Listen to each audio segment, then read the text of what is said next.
Setelah Kejagung memutuskan menarik Kepala Kejaksaan Negeri Karo dan Keraja Guguk untuk pemeriksaan, sosok baru kini menggantikannya. Posisi Kepala Kejaksaan Negeri Karo kini diisi oleh Herlangga Wisnu Murdianto sebagai pelaksana harian. Penunjukan ini dilakukan oleh Kejaksaan Tinggi Sumatera Utara setelah Danke ditarik ke pusat untuk klarifikasi terkait perkara yang melibatkan Amsal Christy Sitepu.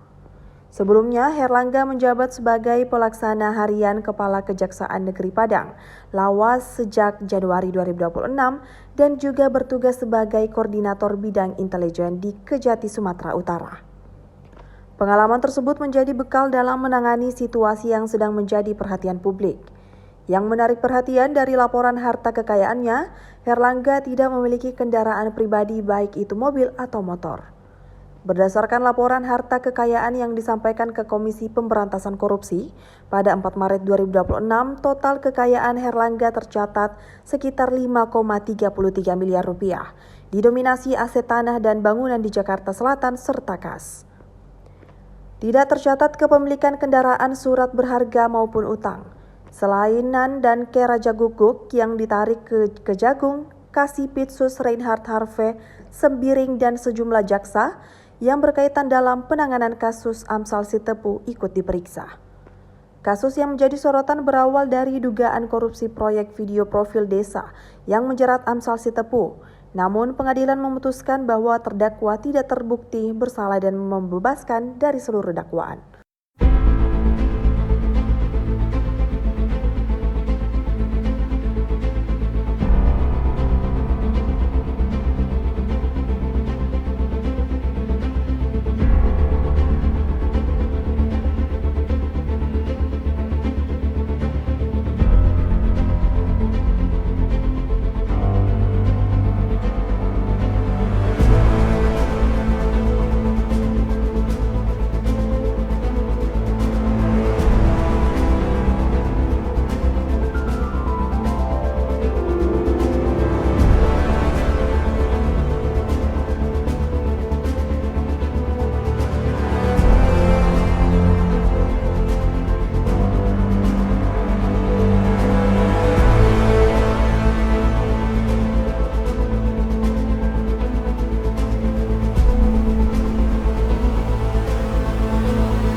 Download Tribun X sekarang, menghadirkan lokal menjadi Indonesia.